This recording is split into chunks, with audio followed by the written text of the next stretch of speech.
Breaking news. অবশেষে দীর্ঘদিনের অন্তহীন প্রতীক্ষা, জল্পনা কল্পনা এবং নানা রকম গুজবের চূড়ান্ত অবসান ঘটিয়ে আজ প্রকাশ পেল দেশের লাখো সরকারি চাকরিজীবীদের স্বপ্নের নবম পে স্কেলের গ্যাজেট। প্রিয় সরকারি চাকরিজীবী ভাই ও বোনেরা, আজকের সকালের আপডেট নিউজে আপনাদের স্বাগতম। যারা আমাদের চ্যানেলে নতুন তারা এখনই চ্যানেলটি সাবস্ক্রাইব করুন, আর হ্যাঁ, অবশ্যই কমেন্ট করে জানাবেন আপনারা কে কোন জেলা থেকে আমাদের ভিডিওটি দেখছেন। তবে চলুন কথা না বাড়িয়ে আজকের সর্বশেষ সংবাদটি জেনে নিন। আজ এপ্রিল থেকে এই নতুন পে স্কেল কার্যকর করা হবে বলে সরকারিভাবে জানানো হয়েছে। আজ রাষ্ট্রীয় অতিথি ভবন যমুনায় অনুষ্ঠিত একটি অত্যন্ত গুরুত্বপূর্ণ এবং উচ্চ পর্যায়ের দীর্ঘ রুদ্ধদ্বার বৈঠক শেষে সাংবাদিকদের সামনে উপস্থিত হয়ে মাননীয় অর্থমন্ত্রী এই যুগান্তকারী এবং ঐতিহাসিক ঘোষণা প্রদান করেন।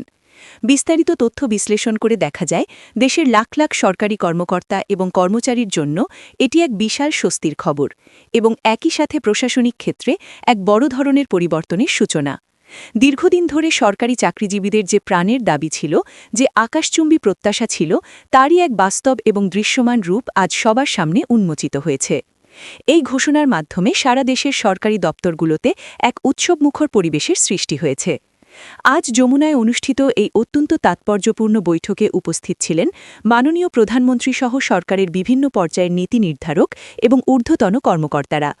অর্থ মন্ত্রণালয়, জনপ্রশাসন মন্ত্রণালয় এবং পরিকল্পনা মন্ত্রণালয়ের অভিজ্ঞ সচিবগণ এই বৈঠকে উপস্থিত থেকে দেশের সার্বিক অর্থনৈতিক অবস্থা এবং পে স্কেলের সম্ভাব্য প্রভাব নিয়ে বিস্তারিত তথ্য ও উপাত্ত উপস্থাপন করেন। তবে বৈঠকে একটি বিষয় অত্যন্ত সুস্পষ্ট করা হয়েছে যে, বর্তমান বৈশ্বিক এবং অভ্যন্তরীণ অর্থনৈতিক বাস্তবতার কথা মাথায় রেখে পুরোপুরি নয়, বরং প্রাথমিকভাবে আংশিকভাবে এই নবম পে স্কেল কার্যকর করা হবে। অর্থমন্ত্রী তার বক্তব্যে খুব পরিষ্কারভাবেই বলেছেন যে, সরকারের আন্তরিক ইচ্ছা থাকা সত্ত্বেও কোষাগারের উপর অতিরিক্ত চাপ এড়াতে এই মুহূর্তে পুরো পে স্কেল একবারে বাস্তবায়ন করা সম্ভব হচ্ছে না। তবে এই যুগান্তকারী ঘোষণার মধ্য দিয়ে সরকারি চাকরিজীবীদের মধ্যে নতুন করে যে প্রবল আশার সঞ্চার হয়েছে তা সত্যিই অভাবনীয়। কারণ দীর্ঘদিন ধরে তারা বেতন কাঠামো সংস্কারের দাবি জানিয়ে আসছিলেন এবং বিভিন্ন ফোরামে তাদের এই যৌক্তিক দাবি তুলে ধরেছিলেন। বিশেষ করে গত কয়েক বছরে দেশের বাজারে মূল্যস্ফীতির যে ঊর্ধ্বগতি দেখা গেছে, তাতে করে সাধারণ এবং নিম্ন আয়ের সরকারি কর্মচারীদের জীবনযাপন করা অত্যন্ত কঠিন এবং কষ্টসাধ্য হয়ে পড়েছিল। জীবনযাত্রার ব্যয় বৃদ্ধি, বাসা ভাড়া বৃদ্ধি, সন্তানদের লেখাপড়ার খরচ এবং চিকিৎসা ব্যয় অস্বাভাবিক হারে বেড়ে যাওয়ার কারণে পুরনো পে স্কেল আর কোনোভাবেই বর্তমান বাজারের সাথে সামঞ্জস্যপূর্ণ বা কার্যকর ছিল না। চাল, ডাল, তেল থেকে শুরু করে নিত্য প্রয়োজনীয় প্রতিটি জিনিসের দাম সাধারণ মানুষের ক্রয় ক্ষমতার বাইরে চলে যাচ্ছিল।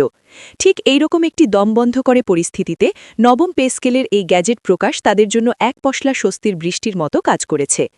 নবম পে স্কেলের মূল লক্ষ্য হচ্ছে বর্তমান এই কঠিন অর্থনৈতিক বাস্তবতার সঙ্গে সামঞ্জস্য রেখে দেশের বেতন কাঠামোকে একটি বিজ্ঞানসম্মত উপায়ে পুনর্গঠন করা। এতে করে নিম্নস্তরের কর্মচারী থেকে শুরু করে উচ্চ পর্যায়ের কর্মকর্তাদের বেতন কাঠামোতে একটি যৌক্তিক এবং গ্রহণযোগ্য ভারসাম্য আনার আপ্রাণ চেষ্টা করা হয়েছে, যা প্রশাসনের ভেতরে আর্থিক বৈষম্য অনেকটাই কমিয়ে আনবে। নতুন এই পে স্কেলে বেসিক বা মূল বেতন বৃদ্ধি একটি অত্যন্ত গুরুত্বপূর্ণ এবং আকর্ষণীয় দিক। প্রাথমিকভাবে যে গ্যাজেট প্রকাশ হয়েছে সেখান থেকে জানা গেছে, আগের তুলনায় বিভিন্ন গ্রেডে গড়ে 20 থেকে 30% পর্যন্ত উল্লেখযোগ্য বেতন বৃদ্ধি হতে পারে।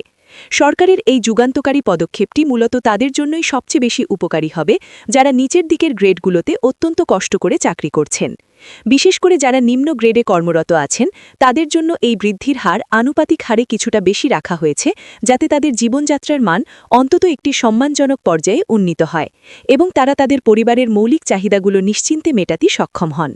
একটি সহজ উদাহরণ হিসেবে ধরা যাক, আগে একজন 20তম গ্রেডের কর্মচারীর বেসিক বেতন যদি ৮,২৫০ টাকা হয়ে থাকে, তাহলে নতুন পে স্কেলে তা সম্মানজনকভাবে বাড়িয়ে প্রায় 10,৫০০ থেকে 11,০০০ টাকার মধ্যে নির্ধারণ করা হতে পারে। একইভাবে 10ম গ্রেডে যারা আছেন, তাদের বেসিক 16,০০০ থেকে বাড়িয়ে প্রায় 20,০০০ বা তার আশেপাশে নিয়ে যাওয়ার একটি সুনির্দিষ্ট এবং দীর্ঘমেয়াদী পরিকল্পনা এই গ্যাজেটে অন্তর্ভুক্ত রয়েছে। তবে চাকরিজীবীদের আনন্দিত হওয়ার মতো খবর শুধু বেসিক বেতন বৃদ্ধির মধ্যেই সীমাবদ্ধ নয়। মূল বেতনের পাশাপাশি বিভিন্ন ভাতা কাঠামোতেও ব্যাপক এবং যুগোপযোগী পরিবর্তন আনা হচ্ছে, যা তাদের হাতে মাস শেষে আসা টাকার পরিমাণ অনেকটাই বাড়িয়ে দেবে। যেমন চাকরিজীবীদের জন্য সবচেয়ে গুরুত্বপূর্ণ বাড়ি ভাড়া ভাতা, চিকিৎসা ভাতা, যাতায়াত ভাতা, টিফিন ভাতা এবং অন্যান্য বিশেষ ভাতার ক্ষেত্রেও উল্লেখযোগ্য বৃদ্ধি বা যৌক্তিক সমন্বয় করা হয়েছে।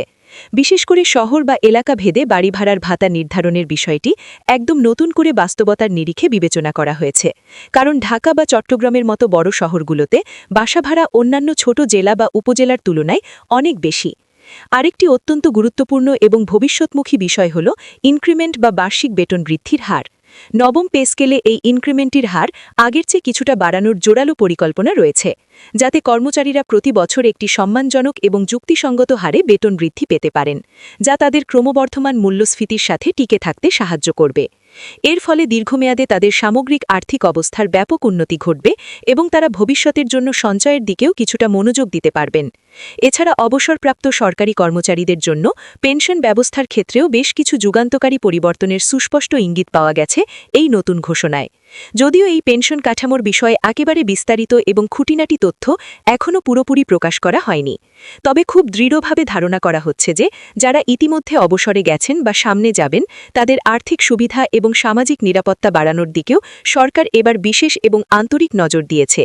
কারণ একজন মানুষ তার জীবনের সবচেয়ে সোনালী এবং কর্মক্ষম সময় রাষ্ট্রের সেবায় নিঃস্বার্থভাবে ব্যয় করার পর শেষ বয়সে অবসরের পর তার জীবনযাত্রার এবং চিকিৎসার নিরাপত্তা নিশ্চিত করা রাষ্ট্রের একটি অন্যতম প্রধান নৈতিক দায়িত্ব।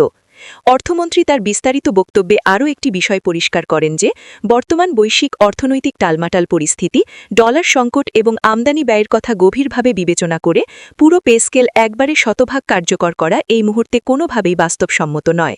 তাই ধাপে ধাপে বা আংশিকভাবে অত্যন্ত সতর্কতার সাথে এটি বাস্তবায়ন করা হবে, এতে করে সরকারের বাজেটের ওপর এবং সামগ্রিক রাজস্ব কাঠামোর ওপর একবারে অতিরিক্ত আর্থিক চাপ পড়বে না এবং তা সরকারের পক্ষে সুষ্ঠুভাবে নিয়ন্ত্রণ করা সম্ভব হবে।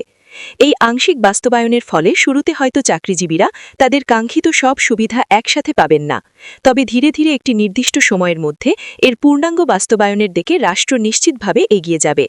সরকারের উচ্চ মহল থেকে অত্যন্ত আশ্বস্ত করে বলা হয়েছে যে দেশের অর্থনৈতিক পরিস্থিতি আরেকটু অনুকূলে এলে এবং রাজস্ব আদায় কাঙ্ক্ষিত মাত্রায় বাড়লে পরবর্তী ধাপগুলো আরও দ্রুত সময়ের মধ্যে কার্যকর করা হবে।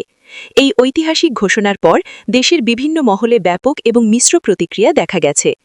অর্থনীতিবিদদের কেউ কেউ এটিকে বর্তমান সময়ের জন্য একটি অত্যন্ত সাহসী এবং ইতিবাচক পদক্ষেপ হিসেবে দেখছেন। আবার অনেকেই বলছেন কর্মচারীদের সীমাহীন কষ্টের কথা বিবেচনা করে এটি আরও কয়েক বছর আগেই করা উচিত ছিল। তবে যাই হোক না কেন, দেশের অধিকাংশ সরকারি চাকরিজীবী এই সিদ্ধান্তকে সাদরে গ্রহণ করেছেন এবং সরকারকে আন্তরিক ধন্যবাদ জানিয়েছেন।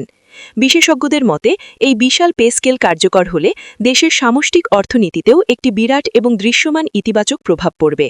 কারণ যখন এত বিপুল সংখ্যক মানুষের হাতে একসাথে বৈধ আয় বাড়ে তখন স্বাভাবিকভাবেই বাজারে তাদের ব্যয় করার ক্ষমতাও বাড়ে। আর মানুষের ক্রয় ক্ষমতা বাড়লে তা সামগ্রিকভাবে বাজারে বিভিন্ন পণ্যের দাম বৃদ্ধি করে, কারখানার উৎপাদন বাড়ায়, কর্মসংস্থান সৃষ্টি করে এবং শেষ পর্যন্ত দেশের অর্থনীতির চাকা আরও সচল রাখে।